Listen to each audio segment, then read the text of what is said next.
അതെ, നമുക്കിന്നൊരു street style fried rice ഉണ്ടാക്കിയാലോ? ചിക്കൻ ഫ്രൈഡ് റൈസാണ്. അപ്പോൾ അതിനായിട്ട് ആദ്യം തന്നെ ബാസ്മതി റൈസ് കുക്ക് ചെയ്ത് മാറ്റി വെച്ചിട്ടുണ്ട്. ചിക്കൻ എയർ ഫ്രയറിലിട്ട് കുക്ക് ചെയ്തിട്ടുമുണ്ട്.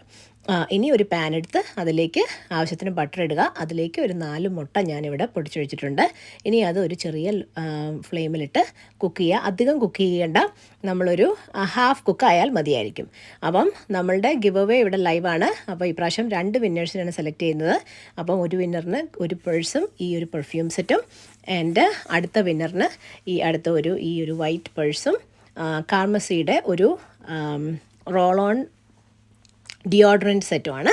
ഈ 2 വരുന്ന ഒരു സെറ്റുമാണ്. അപ്പോൾ എല്ലാവരും പിന്നെ ഗിവ് വീഡിയോയുടെ കീഴെ പോയി കമൻറ്റ് ചെയ്യുക, അതുപോലെ സബ്സ്ക്രൈബ് ചെയ്യുക, ഇൻസ്റ്റഗ്രാമിൽ പോയി ഫോളോ ചെയ്യുക, ഇഷ്ടപ്പെട്ടാൽ ഷെയർ ചെയ്യുക. ഇനിയിപ്പോൾ നമ്മളുടെ മുട്ട ഏകദേശം വെന്ത് വന്നിട്ടുണ്ട്. അതിലേക്ക് ഒരു വലിയ സവോളയും ഒരു 3-4 പച്ചമുളകും ഒരു 3-4 വെളുത്തുള്ളി അല്ലിയും അരിഞ്ഞത് ചേർത്ത് മിക്സ് ചെയ്യുക. അത് ഒരു ഹാഫ് വേവ് ആകുമ്പോഴത്തേക്കും നമുക്കതിലേക്ക് അരിഞ്ഞു വെച്ചിരിക്കുന്ന വെജിറ്റബിൾസ് ആഡ് ചെയ്യാം. ഇപ്പം ഞാനിവിടെ ക്യാരറ്റ് മാത്രമാണ് എടുത്തിരിക്കുന്നത്. നിങ്ങൾക്ക് ക്യാപ്സിക്കം, ബീൻസ് ഇവയെല്ലാം ചെറുതായിട്ട് അരിഞ്ഞ് ആഡ് ചെയ്യാവുന്നതാണ്. അപ്പം ഇനി അതും ഒരു ഹാഫ് കുക്ക് ആകുമ്പോഴേക്കും അതിലേക്ക് നമുക്ക് സോയ് സോസ് ഒഴിച്ചു കൊടുക്കാം. ഏകദേശം ഒരു 5 ടേബിൾ സ്പൂൺ സോയ് സോസാണ് ഞാനിവിടെ ഒഴിച്ചേക്കുന്നത്.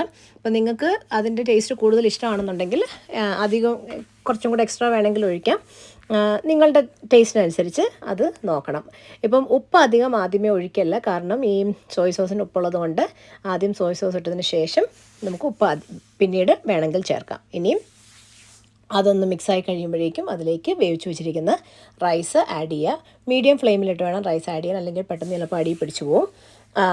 അതെല്ലാം ഒന്ന് മിക്സ് ചെയ്തതിന് ശേഷം നമുക്ക് ഇനിയും കുക്ക് ചെയ്ത് അരിഞ്ഞു വെച്ചിരിക്കുന്ന ചിക്കനും അതുപോലെ സ്പ്രിംഗ് ഓണിയൻസും ചേർത്ത് ഒന്നും കൂടി ഒന്ന് മിക്സ് ചെയ്ത് ഇനിയും തീ ഹൈ ഫ്ലെയിമിലിട്ട് ഒരു 5 മിനിറ്റ് നല്ലതുപോലെ കുക്ക് ചെയ്യാം.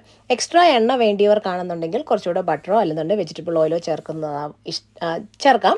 പക്ഷേ ഞാനിവിടെ കുറച്ചൊരു ഹെൽത്തി വേർഷനാണ് ഉണ്ടാക്കിയിരിക്കുന്നത്. അപ്പോൾ എല്ലാവരും ഇഷ്ടപ്പെട്ടാൽ ട്രൈ ചെയ്യുക, കമൻറ്റ്സ് അറിയിക്കുക. അപ്പോൾ വീഡിയോ ഇഷ്ടപ്പെട്ടാൽ ലൈക്ക് ചെയ്യുക, സബ്സ്ക്രൈബ് ചെയ്യുക. See you all later. By.